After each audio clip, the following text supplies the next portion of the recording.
আমরা এই পর্যন্ত প্রায় 2 বছর, আমাদের 2 বছর অতিক্রম করে ফেলেছি, 3 বছর আমাদের চলতেছে। এই 3 বছরে প্রায় আমরা অর্ধ শতাধিক উদ্ধার কাজ করেছি। মানুষকে আমরা যাদের রক্ত প্রয়োজন তাদেরকে রক্ত জোগাড় করে দিয়েছি, এবং বন্যা হলে সেখানে আমরা আমাদের যতটুকু সাধ্য হয়েছে ততটুকু আমরা সেবা দেওয়ার চেষ্টা করেছি। এবং বিভিন্ন ধরনের উন্নয়নমূলক কার্যক্রম, যেমন আমাদের যারা ছাত্র আছে ভাই বন্ধু, তাদেরকে আমরা বিভিন্ন ধরনের ট্রেনিং দিয়ে থাকি, যেমন কিভাবে আমরা ব্লাড গ্রুপিং করতে পারি, কিভাবে আমরা স্কাউট ক্যাম্পিং করতে পারি, কিভাবে আমরা রেড কিচেনে যোগদান করতে পারি, এবং রেড কিচেনে যোগদান করে কিভাবে আমরা আমাদের সহযোগিতামূলক কার্যক্রম চালাতে পারি। তো এই মিলিয়ে চলতে চলতে আমাদের আজকে প্রায় 3 বছর হতে চলেছে, এবং এই দ্বিতীয়বারের মতো আমরা মহান বিজয় দিবস উপলক্ষে বিনামূল্যে রক্তের গ্রুপে ক্যাম্পিং করছি। আপনাদের অনেকে আমাদেরকে সাহায্য করেছেন এবং অনেকে সাহায্য করছেন, তাদের সবাইকে আমি আমার অন্তর থেকে শুভেচ্ছা জানাচ্ছি, কেননা আপনারা আমাদের পাশে ছিলেন বোধহয় আমরা এই কার্যক্রমগুলো করতে পেরেছি। আমরা আমাদের ভলেন্টিয়ারদেরকে বিভিন্ন প্রশিক্ষণের মাধ্যমে একজন ভলেন্টিয়ারিজম বা আদর্শ নাগরিক হিসাবে গড়ে তুলি। আমরা 2018 সালে বাংলাদেশ স্কাউটের সুশিক্ষা নাগরিক ক্যাম্পটি করি, সেখান থেকেও আমরা ট্রেনিং প্রাপ্ত। তারপর হচ্ছে দুর্যোগ মোকাবেলায় শাহবাগ প্রধান শাখা থেকেও আমরা দুর্যোগ প্রবণ এলাকায় কীভাবে মানুষজনকে দুর্যোগ থেকে বা আহতদেরকে কীভাবে আমরা সহযোগিতা করতে পারি সেসব প্রশিক্ষণের মাধ্যমে আমাদের ভলেন্টিয়ারদেরকে প্রশিক্ষিত করি। তো আপনাদের দ্বারা আমরা আশা রাখবো যে আমরা আপনাদের মাঝে বা আপনাদের কাছে যদি কখনো কোনো কিছু নিয়ে আর্জি জানাই, যদি উদ্দেশ্যটা সৎ এবং নেক হয়, তাহলে আপনাদের সাহায্য সহযোগিতার হাতটা বাড়িয়ে দিবেন। এগুলো হচ্ছে আমরা আমাদের নিজেদের জন্য না, সমাজের অসহায়িত মানুষদের জন্য। তাদের যে উদ্যোগটা, এই উদ্যোগটাকে স্বাগত জানানোর জন্য সবাইকে আগে আসতে হবে, কারণ এই ক্ষুদ্র থেকে বৃত্ত হয়। কারণ তারা যে কাজটা করে, এরকম ইয়ুথ ফাউন্ডেশন যদি আরো গড়ে তোলে, আরো মনে হয় না কোথাও কোনো রোগী অসুস্থ হয়ে পড়ে থাকবে। এবং ইয়াং জেনারেশন যারা আছে, এখন অনেকে কিন্তু নেশা আসক্ত হয়ে গেছে। আমরা যদি ওদিকেও লক্ষ্য করি, তাহলে ওদেরকে আমরা বুঝিয়ে টুজিয়ে আমরা যদি হসপিটালে বা ক্লিনিকে কোথাও যদি আমাদের নিজেদের উদ্যোগে তাদেরকে আমরা দিই, তাহলে কিন্তু ওই ছেলেগুলোও আমাদের ভালো হয়।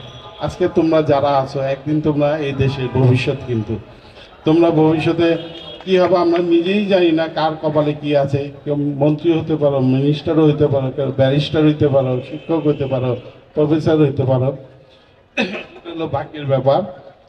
দেখ, আমি তোমাদের উদ্যোগটাকে স্বাগত জানাই এই কারণে, তোমাদের উদ্যোগটা অনেক ভালো, অনেক ভালো, অনেক ভালো। হ্যাঁ, এটা যারা বুঝে তারা তোমাদেরকে অবশ্যই সহযোগিতা করবে। আর আমি বিশেষ করে শিক্ষাটুলি যারা এলাকাবাসী আছেন বংশালের, তাদেরকেও স্বাগত জানাই যে ওদেরকে আপনারা সহযোগিতা করতেছেন। আমার পক্ষ থেকে তোমাদের সব সময় সহযোগিতার হাত দিয়ে যাব, তোমরা হতাশ হবে না। তোমাদের ইয়াথ ফাউন্ডেশনে যারা প্রেসিডেন্ট সেক্রেটারি আছে তারা কেউ হতাশ হবে না। আমার কাছে সবসময় তোমাদের দরজা খোলা আছে, যে কোনো সময় আমার কাছে যাবা, আমি তোমাদের হাত বাড়িয়ে দেব। এই কারণে বলতেছি যে তোমাদের উদ্যোগটা অনেক ভালো, তোমরা শাখা প্রশাখা করো, তাহলে দেখবা যে তোমাদের এই ফাউন্ডেশন অনেক বড় হয়ে যাবে। এটার জন্য আমি তোমাদেরকে সহযোগিতা করব।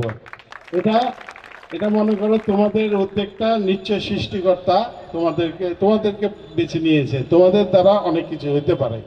এই জন্য তোমরা আগে যাও, আমি তোমাদের পাশে আছি। এবং বংশালবাসী এখানে যারা মুরব্বীরা আছেন, হ্যাঁ, তাদেরকেও বলবো তাদেরকে সহযোগিতা করার জন্য সবসময় সহযোগিতার হাত বাড়িয়ে দিবেন। না পারলে আমাকে বলবেন, আল্লাহ আমাকে যতদিন রাখে আমি যেন তাদের সাথে থাকতে পারি। এই বলে আমার বক্তব্য শেষ করছি। খোদা হাফেজ, বাংলাদেশ জিন্দাবাদ। এই ইউথ আমাদের ছোট ভাই, আমাদের এলাকার ছোট ভাই, তারা সবাই শিক্ষার্থী, তারা সবার জীবনে এখনো শিক্ষার্থী, তারা কেউ বড় কিছু হয়নি, কিন্তু তাদের কাজ অনেক বড়, যেমন বঙ্গবাজার যেদিন আগুন লাগছে, তারা অনেকে দৌড় এখানে চলে গেছে, কাজ করছে। বিভিন্ন সময় কেউ অসুস্থ হয়ে গেছে, তারা আগে বাড়ছে। বাসায় গিয়ে স্ট্রেচার নিয়ে কাজ করছে, এবং বিভিন্ন ক্ষেত্রে দেখা গেছে যে তারা এমন এমন কিছু কাজ করে যেটা আমরা অবাক।